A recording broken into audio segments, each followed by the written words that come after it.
તો આપણે બનાવશું પાણીપુરીની લીલી અને લાલ ચટણી. તો તમે અમારી ચેનલ ઉપર નવા હોય તો સબસ્ક્રાઈબર કરવાનું ના ભૂલતા. જય સીતારામ, જય માતાજી. આપણે આવી ટેસ્ટીફુલ પાણીપુરીની ચટણી બનાવવાની છે. આ ચટણી છે ને પાણીપુરીમાં ખાવામાં બહુ જ મજા આવે છે. તો તે માટે આપણે એ માટે હવે થોડા મરચાં અને થોડા શિંગદાણા લઈ લીધા. જો આપણે શિંગદાણા મરચાં છે ને હવે બધા બેટર આપણે બટી દઈશું. તો જો આપણા મરચાં બટીને તૈયાર થઈ જશે. જો તમારે આવી રીતે બેટડા બટવાના છે અને અંદરથી બીજ આવે તે કાઢવા હોય તો કાઢી શકો છો. અને અંદર આપણે અડધો કલાક સુધી ગરમ પાણીમાં પલળવા દેવાના છે. તો જો આપણે અડધો કલાક થઈ આપણે પાણી કાઢી દઈએ. એમાં હવે થોડું મીઠું નાખી દઈશું. 1 ચમચી લાલ મરચું નાખીશું. હવે આપણે એને છે ને મિક્સરની મદદથી દળી દેવાનું છે.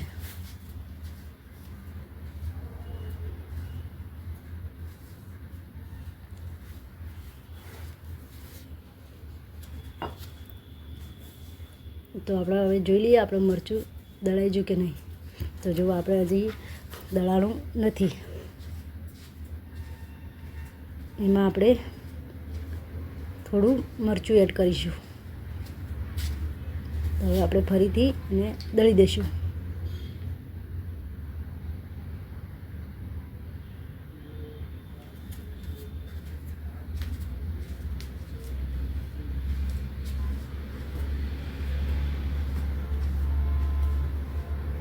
તો જો આપણું મરચું હવે એમાં આપણે થોડું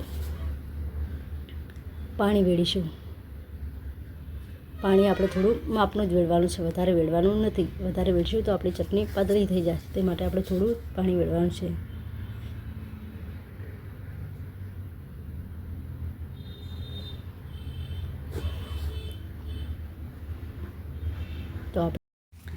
તો જો આપણું મરચું દળીને તૈયાર થઈ ગયું છે.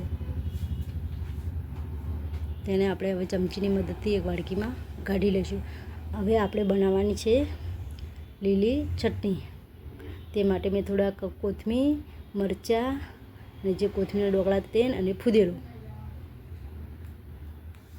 હવે આ બધી વસ્તુને આપણે એક મિક્સરના ટપમાં એડ કરીશું. પહેલાં આપણે મરચાં નાખીશું,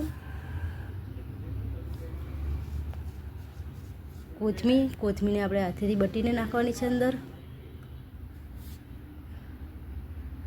અને જે આપણે ડોકળા વધારે કોથમીર તે પણ અંદર એડ કરી દઈશું.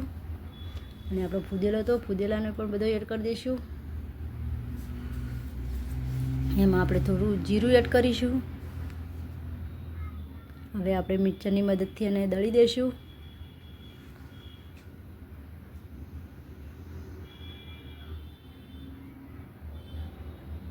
તો જો આપણું હજી દળાવી નથી લીધી, એમાં થોડું આપણે લીંબુના ફૂલ નાખીશું કટાશ માટે. આપણે લીંબુના ફૂલ થોડાક નાખવાના, એમાં થોડું પાણી એડ કરીશું. હવે આપણે પાછું મિક્સર ચાલુ કરીને દળી દઈશું.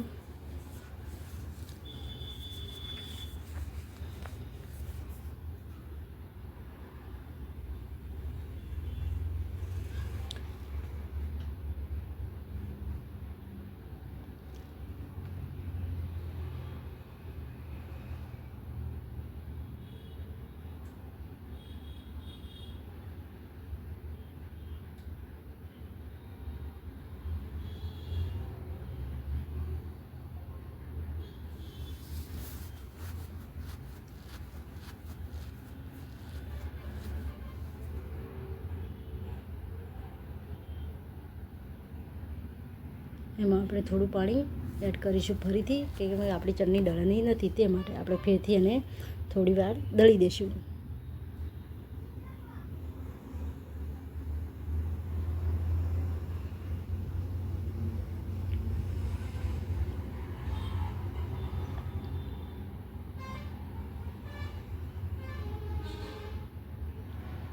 તો જો આપણી ચટણી દળીને તૈયાર થઈ ગઈ છે. તો આપણે હવે ચમચીની મદદથી લીલી ચટણી પણ એક વાટકીમાં કાઢી લઈશું. તો તમને અમારી આ ચટણી કેવી લાગી તે કોમેન્ટમાં જણાવવાનું ભૂલતા નહીં. જય સીતારામ, જય માતાજી.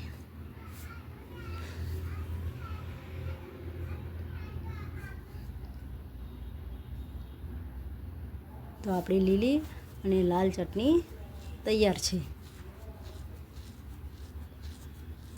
આ ચટણી આપણે પાણીપુરીની પકોડીમાં ખાવાની બહુ ટેસ્ટી લાગે.